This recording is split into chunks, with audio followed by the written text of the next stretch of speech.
Bismillahirrahmanirrahim. Assalamualaikum warahmatullahi wabarakatuh. Kami dari kelompok 4 ingin mempresentasikan hasil diskusi kami, yaitu tentang ilmu kalam salaf menurut Ibnu Hambal dan Ibnu Taimiyah. Sebelumnya, perkenalkan, saya Ari Purnomo beserta kelompok saya, yaitu Siska Ayu Prihartini, Helmi Usnunada, dan juga Munajati Aminah. Di dalam ilmu kalam salaf terdapat beberapa konsep, diantaranya 1. Pengertian salaf, 2. Sejarah lahirnya salaf, 3. Pemikiran-pemikiran utama salaf, 4. Relevansi yang dianut salaf di masa milenial. Di sini saya akan menjelaskan pengertian salaf. Pengertian salaf dibagi menjadi 2 golongan, yaitu menurut bahasa dan menurut istilah. Menurut bahasa, salaf adalah pendahulu bagi suatu generasi.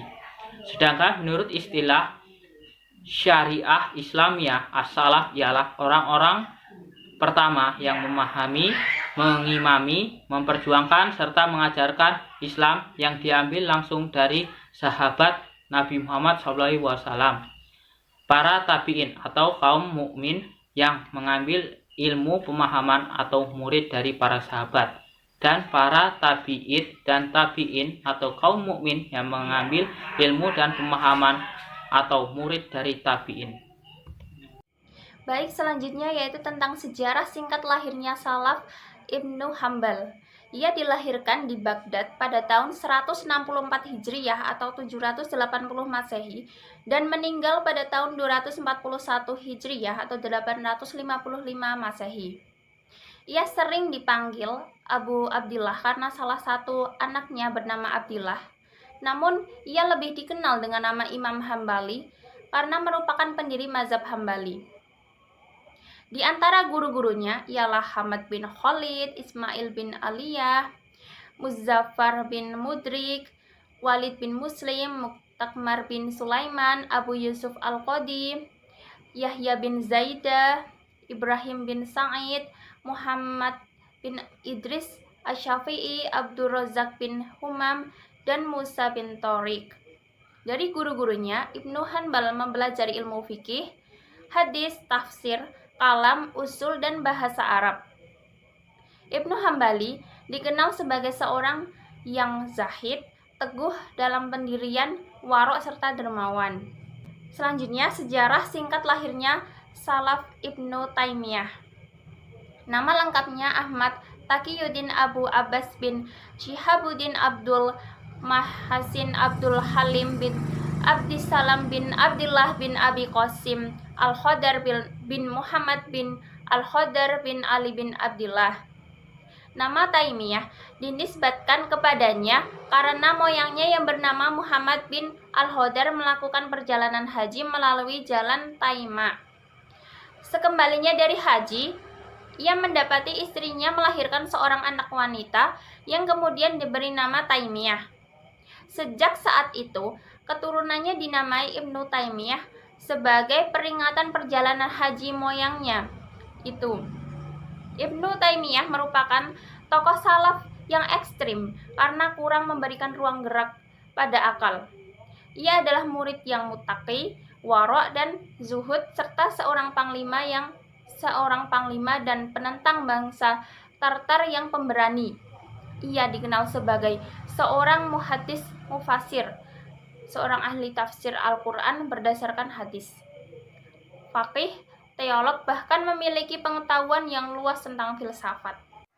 Pemikiran-pemikiran utama salaf Ibnu Hanbal.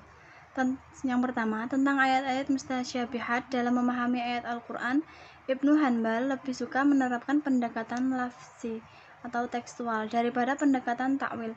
Dengan demikian, ayat Al-Quran yang mustasyabihat diartikan sebagaimana adanya. Hanya saja penjelasan tentang tata cara, kaifiat dari ayat tersebut diserahkan kepada Allah Subhanahu wa taala. Ketika beliau ditanya tentang penafsiran surat Toha ayat 5 sebagai berikut, Ar-Rahmanu 'alal arsy istawa, artinya yang Maha Pengasih yang bersemayam di atas arsy. Dalam hal ini, Ibnu Hanbal menjawab, istawa 'alal arsy kaifa sya'a wa kama sya'a bi ahadin wa asyifatin yuwliwuha wasifu, yang artinya Peristiwa di atas arsy terserah kepada Allah, dan bagaimana saja Dia kehendak dengan tidak ada batas dan tidak seorang pun yang sanggup mensifatinya. Yang kedua, tentang status Al-Quran. Salah satu persoalan teologis yang dihadapi Ibnu Hanbal yang kemudian membuatnya dipenjara beberapa kali adalah tentang status Al-Quran. Apakah diciptakan makhluk yang karenanya hadis baru ataukah tidak diciptakan yang karenanya qadim? Faham yang diakui oleh pemerintah, yakni dinasti Abbasiyah di bawah kepemimpinan Khalifah Al-Ma'mun, Al-Mu'tasim, dan Al-Watsiq adalah faham Mu'tazilah, yakni Al-Quran tidak bersifat qadim tetapi baru dan diciptakan. Faham adanya qadim di samping Tuhan berarti menduakan Tuhan, sedangkan menduakan Tuhan adalah syirik dan dosa besar yang tidak diampuni Tuhan.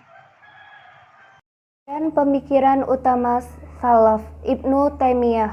Pemikiran teologi Ibnu Taimiyah. Pemikiran Ibnu Taimiyah seperti dikatakan Ibrahim Mazkur adalah sebagai berikut. 1. Sangat berpegang teguh pada nas, yaitu Al-Quran dan Al-Hadis. 2. Tidak memberikan ruang gerak kepada akal. 3. Berpendapat bahwa Al-Quran mengandung semua ilmu agama. 4. Di dalam Islam yang diteladani hanya 3 generasi saja, yaitu sahabat, tabi'in, dan tabi'in tabi'at. 5. Allah memiliki sifat yang tidak bertentangan dengan tauhid dan tetap mentakziahkannya. Dalam masalah perbuatan manusia, Ibnu Taimiyah mengakui 3 hal. 1. Allah pencipta segala sesuatu termasuk perbuatan manusia. 2. Manusia adalah pelaku perbuatan yang sebenarnya dan mempunyai kemauan serta kehendak secara sempurna, sehingga manusia bertanggung jawab atas perbuatannya. 3. Allah meridhoi perbuatan baik dan tidak meridhoi perbuatan buruk. Penggunaan salafiyah masa kini. Pada zaman modern, kata salafi memiliki 2 definisi yang kadang-kadang berbeda.